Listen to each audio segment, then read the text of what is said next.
Good morning, APCSA students. This video is going to go over nested loops. So this first introduction is just understanding what a nested loop is and beginning to trace them. So a nested loop is simply when one loop is inside the other, and we'll see how the inside loop will run multiple times for each iteration of the outside loop. We can use them to make columns or tables of data or different sorts of two-dimensional output. And we will also see how if you know how many times the outside loop runs, if it runs a constant number of times and the inside loop runs a constant number of times, that the body of the inside loop will be executed X times Y times. So we'll see that formula come up in analyzing these loops. So first, a nested loop is when another loop resides inside the body of an outer loop. So we can see the first for loop here begins at this curly brace and ends here. And inside there's another for loop there. And we can see that it has one statement in it, this RC statement. So using our tabular format over here on the right, we're going to run through the values of R and C that are used to drive these two loops, and we're going to put the output down here. So R starts at 0 from this. Since 0 is less than 3, we will go into the loop body. We'll declare and initialize C at 9. Since 9 is bigger than 7, we'll go into that loop body, and we're going to print the value of the R and C at that moment in time, which is 0 and 9.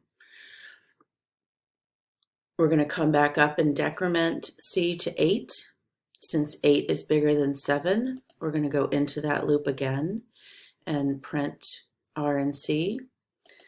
When we decrement C to 7, since 7 is not bigger than 7, we're going to jump down to that print line statement. And so you can't quite see that in the sysout, but we know that if we print another thing, it's going to be on the next line there. So that's a trick with nested loops, to have a print in the inner loop and then a print line outside of that inner loop, but still inside the outer loop. And that's what's going to give us a tabular format, we'll see. So at this point, we reach the end of the outer loop, so we come back up, and that's when we increment R. So R is now 1, and we're going to go back into that loop, and we're going to repeat. Since these are constant values, 9 and 7, this is going to repeat for now when R is 1. So we're going to get C is 9, C is 8, C is 7, we bump out of the loop, and we do a print line. Come back up, R is 2, 2 is less than 3, so we go into the loop again, and then we're going to execute this whole loop again, and we start C at 9, it goes to 8, it goes to 7, and we bump out. And at this point, when we increment R to 3, 3 is not less than 3, so that's when we finally stop this loop. So on that earlier slide, when it said that the inner loop executes X times Y times, we could have analyzed this loop here, and we know that we're going to go in the loop body for the values of R at 0, at 1, and 2. So we could have just looked at this loop header and known that. 0, 1, 2. That's 3 times we're going to go into this loop. We could have analyzed this and known that we were going to go inside here for 9 and 8, but not for 7. So that's 2 times. So if we execute this loop 3 times and this loop 2 times, then the inside loop statement, the inner body, is going to be executed 3 times 2 times, or 6 times. And you can see that we did indeed get 1, 2, 3, 4, 5, 6 messages. So you can only do that when these are constant values and these loops run a constant number of times. We're going to see on our next example that that information is not as easy to get and is not always the same. So not only is this a mixed loop where we have the while loop beginning here and ending at the bottom, and it has a for loop inside this time. So we have the mixed loop, but also you can notice on this for loop, it starts at 0 and goes up to first. And first is a variable, so it can vary. So I'm not going to be able to know whether this loop always runs 2 times or 5 times or 3 times. It's going to change, and it's going to change based on this variable here.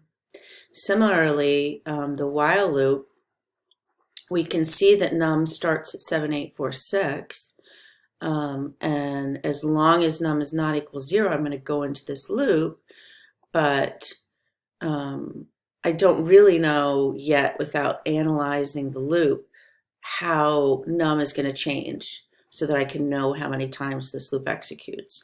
So we can't quite use that x times y formula on this, but we can still go through and trace it. So num starts at 7846. Is num not equal 0? It is not equal 0, so we're going to go into the loop body. And the first thing we do is we extract the ones digit. Remember that doing this does not change num, so num is still 7846. And now we can see that the ones digit is first, and that's what's going to drive this loop body. So I'm going to get an asterisk for 0, 1, 2, 3, 4, 5, and 6 is when I increment this to 6. Then the question here will be, is 6 less than 6? And that's false, and that's when I will stop the inner loop. So I'm going to get an asterisk for 0, for 1, for 2, for 3, for 4, for 5, for those values of I, but for 6 we're going to break out. We're going to do that print line, and then we're going to change num, and we're going to divide by 10, so that's going to strip off the 1 digit. When I come back up to the while loop, oopsie, went too far. Did that yesterday too. 784 is not equal to 0. That's true. So we're going to go and strip the digit. So I can't keep the values of the first and the I column here because they get very long. This has a lot. And that is one thing to know about nested loops, is they are doing a lot more work than you think. And most students who are brand new underestimate how much extra work a nested loop is doing. It's just a few lines of code, right? So first is 4, that's the ones digit.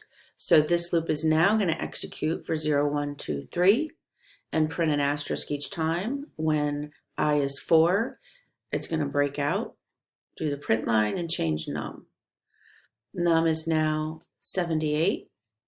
78 is not equal 0, so we go in, we strip the 8 using modulus.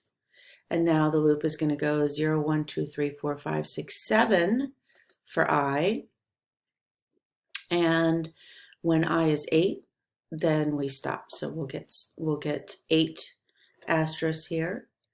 And when I is 8, we break out. We get 7. 7 is not equal to 0.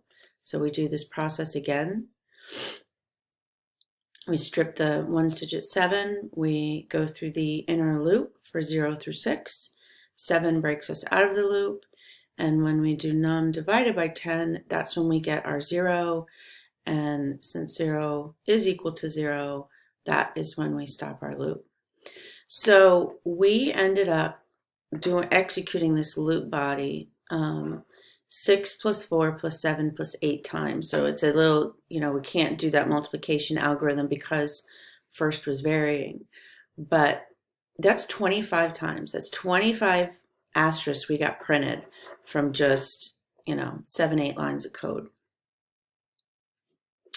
So there are some exercises you can try. Just the bottom one is quite trivial, but it still you could use a nested loop to practice it.